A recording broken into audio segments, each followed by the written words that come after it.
They have to share the wealth in that regard. Boston was pushed down. 7 to shoot. Boston methodical on her take.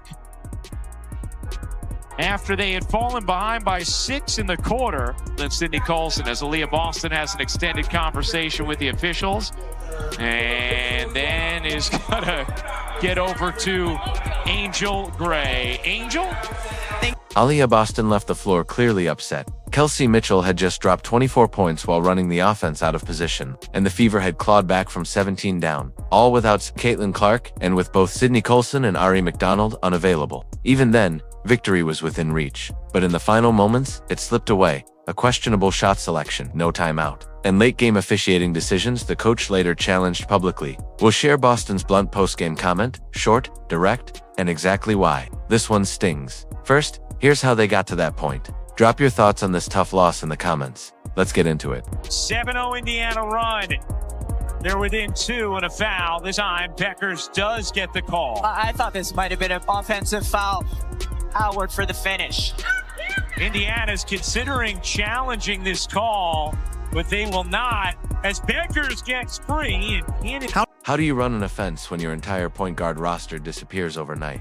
For Indiana, that nightmare became reality. Just days before facing Dallas, in a brutal sequence against Phoenix, Sydney Colson tore her left ACL, and Ari McDonald fractured a bone in her right foot, both done for the season. In one night, the Fever lost 2 floor leaders responsible for pace, possession, control, and offensive flow. With Caitlin Clark already sidelined since July due to a groin injury, Indiana suddenly had no primary ball handlers, no one to handle full-court pressure, and no true guard to execute the sets this roster was designed to run. What's the reaction been from you guys, the players, the coaches, to losing Sid and Ari? Yeah, I mean, first and foremost, just brokenhearted for them. They're 2 really good people that you hate to see this happen to. They've been an integral part of what we've been doing, and so hate it for them. Unfortunately, it's part of the deal, and we've got to roll with it. And we've got players in that locker room who believe in one another, players in that locker room who are as competitive as all get out. We've got versatility, and it's going to have to be on full display. So I think now it's about playing to honor them, right, and playing for them. The impact was immediate. Without a steady hand at the point, breaking defensive pressure became harder, turnovers spiked, and clean entry passes turned into contested scraps. Against Dallas, those issues were glaring. 17 turnovers converted into 27 points. That's more than a quarter of the Wings' total offense coming straight from Indiana. Mistakes before the Fever could even run a set. Every possession demanded more energy. Each pass carried more danger. And the already slim margin for error vanished entirely. It's never fun to lose. I thought we got a pretty good look out of it. But again, I think, we shouldn't have been in that position to begin with. The 17 turnovers got us there. We shouldn't have even been there. But I thought, Kelsey got a look at it. It's unfortunate, but yeah, on to the next. To keep a functional rotation, the front office made an emergency signing, veteran Odyssey Sims, on a hardship deal. She had barely a day to learn the system or build chemistry. Thrown into action in her debut versus Dallas, Sims logged 13 minutes, scored 0 points, dished 2 assists, and committed 1 turnover, spending most of her time figuring out where teammates wanted the ball rather than playing instinctively. It's just excited. I know that Indiana is a great organization, and just to be a part of it and just to be here with the great players that I'm going to be playing with, this is a great opportunity. I'm just happy to be here. What's the most important thing for you in a situation like this, to just get acclimated, just to kind of get your feet under you and feel your way around the new spot here? It's not my first time just coming to a new team and coming in and just being me. The biggest thing is just doing what I do best. Playing defense, playing hard, doing whatever the team needs. Obviously, I know they've been down with the injuries. Prayers up for Sid and Ari. Love them both.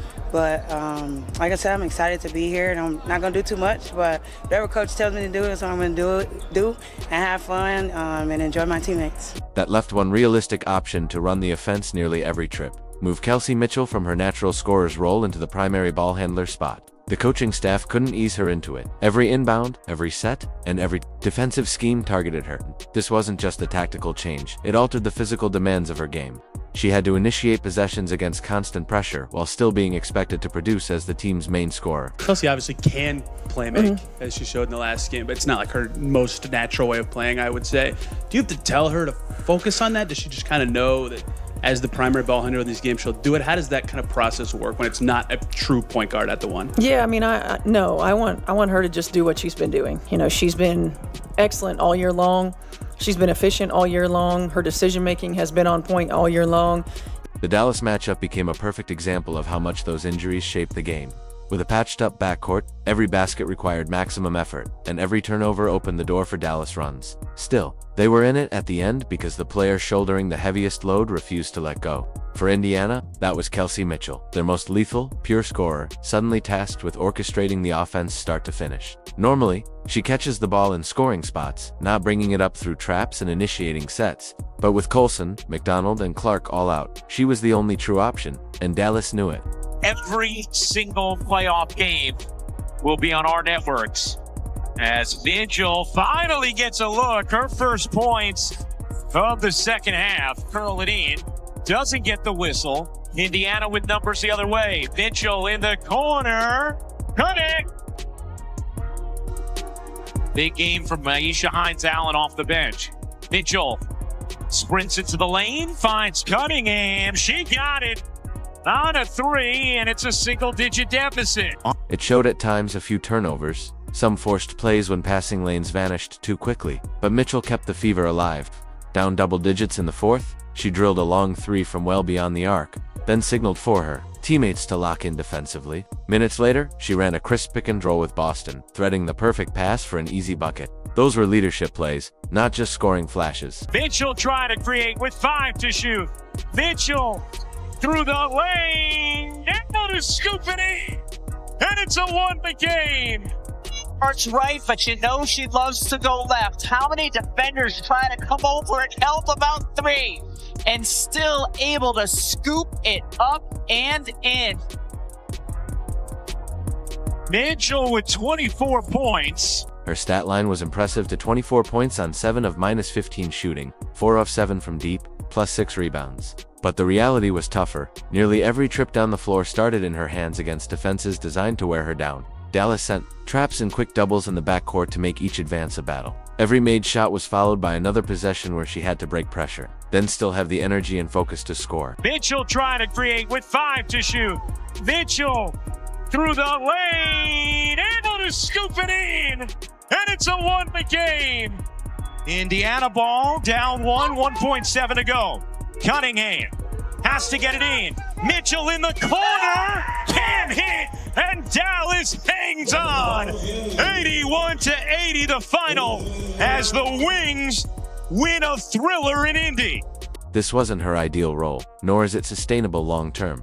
Asking one player to shoulder nearly all the playmaking and scoring makes them an easy mark for a locked-in defense, and we saw that here. Every action started and ended with Mitchell, and when Dallas managed to slow her, Indiana's offense stalled. Yet keeping them within a shot of winning under those conditions speaks volumes about her grit. Mitchell maxed out her capacity as engine, clutch, shooter, and vocal leader, keeping spirits up despite foul trouble and frustration with officiating. For opponents, the takeaway is her box score. For the Fever, it's the hours of relentless work she put in to keep them in it.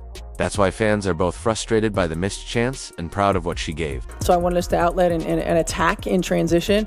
When it got to the point where we didn't attack and we just started dribbling sideways, I probably should have used it at the 3-second mark instead of a little bit later. I thought Kels might have had a baseline drive. That she ended up coming back to the middle, and so I didn't like that. But I did want us to push in transition with a low clock and limited opportunity. So I wanted us to outlet and push in transition. When it got to the point we didn't attack and just started dribbling sideways, I probably should have taken the timeout at the 3-second mark instead of a bit later. I thought Kelsey might have had a baseline drive, but she came back middle. I didn't love that, but I did want us to push with the low clock and limited opportunity.